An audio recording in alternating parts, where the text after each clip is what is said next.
I'm at the APEX Global Expo here in Long Beach, California, and while I'm here, I had the pleasure of interviewing the CEO of Fiji Airways. My name is André Viljoen, and I'm the Managing Director and Chief Executive Officer of Fiji Airways.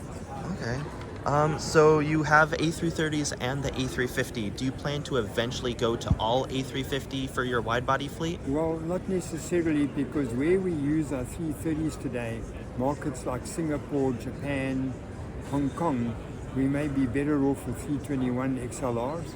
Okay. Because what we find is those markets don't have the dense demand that justifies a wide body like a 330, let alone a 350. And maybe a more frequency with 321s will serve the market better. Okay. Have you talked to Airbus about those A321s? Yes. So the problem so far with it is that there's a bit of a range issue, and you'd have some capacity reduction on the plane. Right. And we're trying to see how to get around that. Have you looked at the XLR for that with their increased Yes. range? Okay, so there's no firm orders as of yet. No, we're still in discussion. Okay. It's something new. We were actually looking to replace them with 330-900 Neos, and then we said, what are we doing? You know, if the market only has a demand for 200 a day, what are we doing with a 320-seater aircraft? Right, yeah. You have a relatively small fleet. What kind of challenges does this pose in your market? Well, you got a scale problem. You know, we've got 4 or 5 of a type, and that means engineers and simulators and everything we've got to hold for the 4 or 5. Right. And we've made it work, but it does come at a cost. How does Fiji Airways position itself kind of in the Pacific against larger airlines like, I know Air Tahiti Nui doesn't fly to Fiji, No, but they're smaller than us. they're smaller. No, But so you're talking Qantas and Air New Zealand. Right, How do we feature against them? We take them on. take them on. Perfect. We Glad to hear punch it. above our weight and come along. We'll show you how to run an airline. Absolutely. Are you looking to bring people into Fiji, or are you trying to create a connecting hub, kind of like Icelandair in the North Atlantic? So we want to bring people, bulk of the people into Fiji, but we do have a large element of connecting on our US routes. And this is because we're better priced than Qantas and Air New Zealand and the American carriers into Los Angeles. But it's also because we haven't had the right partner in Los Angeles. Our partner is American, sitting in Dallas.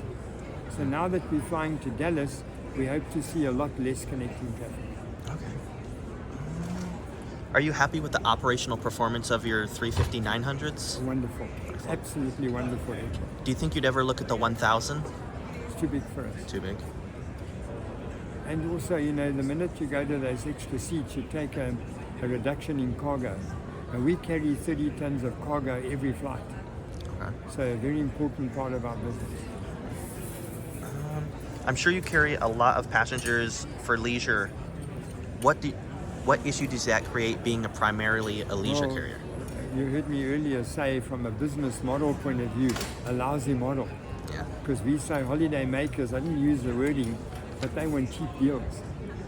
Your business traffic will pay top dollar. So I wish we had 60% business and only 40% leisure, Right. like Qantas.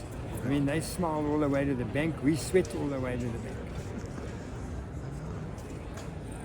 Given the large amount of leisure travelers, do you plan on putting a section between business and economy, or are you just going to have the two? We definitely, going forward, are looking to maybe convert some economy into premium economy. Okay, so you're definitely looking at Yeah, that. absolutely, because there is a need for it Okay. and a demand. All right. How do you incorporate the values and scenery of Fiji into your airline and your cabins? Well, that's the effort we've been making with World Class. We've now said, how do we bring more happiness in? Because our tourism body has worked very hard at creating happiness. Fijians are happy people. And so the country is about where happiness comes naturally. We haven't done a lot of happiness on board. For years, our payoff line has been welcome to our homes. And we've now, with World Class, changed that to say, let's bring more happiness in. If the food is beautiful, if the service is friendly and nurturing, it generates happiness. Right. So your logo is absolutely beautiful. What does that stand for, and what does your logo mean? Now the logo is, it's called a teteva. It's on the tail. It was designed by a lady in a village, They take mulberry leaves and they paint it with inks, and she created this teteva that talks about the spirit of the country. The spirit of the country is we stand together as one and we work as one, but also individually. It also talks the spirit of we welcome tourists. So each little piece of that teteva's got a story around it. I don't have it all here, but it's beautiful. But if you're going to Google, you can read it up. Okay. So I saw something that said Fiji, the country itself, is trying to become carbon neutral by 2050. What is the airline doing to help get the country towards that goal? Well, you heard what I said, that we don't have deep pockets for SAF at this stage, but there is an initiative with our sugar corporation, ourselves, and ADB, who are prepared to fund the research for them to convert the gas into SAF. But we'll see over time. But basically, our country has been exempted from CORSIA because we're a small island developing nation. Right. We don't have the pockets of Singapore and the US, so we don't have to fully comply, but we're doing our best to. But the way we can do it simply is things like every takeoff we plant a mangrove. Okay. You said a mangrove? Mangrove. Is there a specific place? Is it near the airport or just kind of anywhere on the island? Anywhere in the country, because mangroves also stop erosion. Okay. So when you get mangroves on the coastal edges, it stops erosion, Okay. which is the biggest problem island countries have. But more importantly, it sequesters 4 times the carbon than a normal tree or plant would. Okay.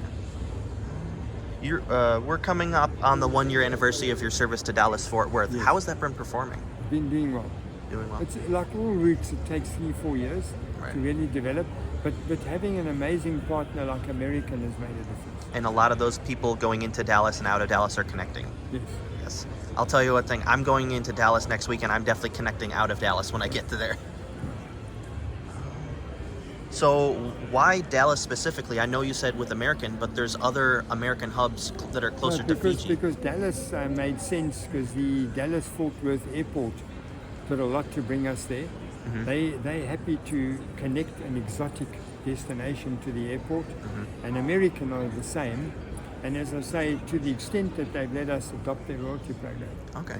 Are you looking at other destinations that American has hubs at in the U.S., like Phoenix, Charlotte, or Not Chicago? necessarily, no. We think our next opportunity could be Seattle. Seattle? So it'll rather be a one world partner, which is Alaska. Just Alaska. Are you looking at expanding into any other One World hubs in Asia or Australia? Well, obviously, we're very deep in Australia. It's 50% of our business. And so for that matter, we want to try and find something else. Okay.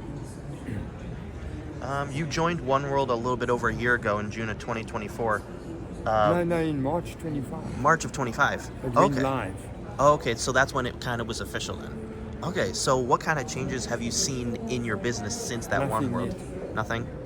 No, here's the interesting part. All the main One World partner members, we've had one-on-one bilateral relations for years. Mm-hmm. We've had relations with American, with Cathay, with Qantas, with British Airways.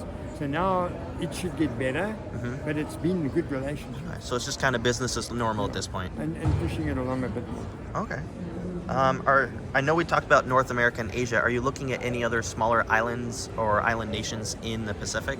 Well, we serve them all today. You already served them all? We serve them and we're their main bridge to the world. Okay. So these little island countries have no airlines. Right. Okay. What does the future look like for the airline in terms of growth, cabins, improving? Our main problem now is to consolidate. You know, we grew substantially post-COVID because we followed a COVID strategy of not to shut the airline down. We kept it ready for short notice start. And when borders opened in December 21, we were the first airline out and we grew by 35% in 1 year. That's amazing. And our competitors were sleeping. Right. It took a lot to restart the bigger airlines. You guys were ready and raring to go. All right, so last question. If you had unlimited funds and no government restrictions, what would you do with it? We have no government restrictions. No government We restrictions? just don't have the funds. So if you had unlimited funds, what would you do with those? Well, we would start more destinations. We would change our 330s overnight. There's a lot we could do. Okay. But as I said, you know, we have a government with no pockets. Wish they had pockets. If you're looking for the pockets. Awesome. Well, thank you so much for talking to me. Thank you. After my interview with the CEO, I attended the APEX Award ceremony, and Fiji Airways did win the APEX World Class Airline for 2026. This is one of the most prestigious recognitions in global aviation, and it placed Fiji Airways among the top 10 airlines in the world. Fiji Airways is the smallest airline by fleet size to ever earn this honor, and the only airline in Oceania to ever be recognized. So a big congratulations to Fiji Airways for this prestigious award. After the award ceremony, I quickly headed up to LAX so I could experience the airline's world-class service on a flight down to Fiji, along with a return flight to Dallas-Fort Worth in their business class cabin. Videos on these two flights will be up soon.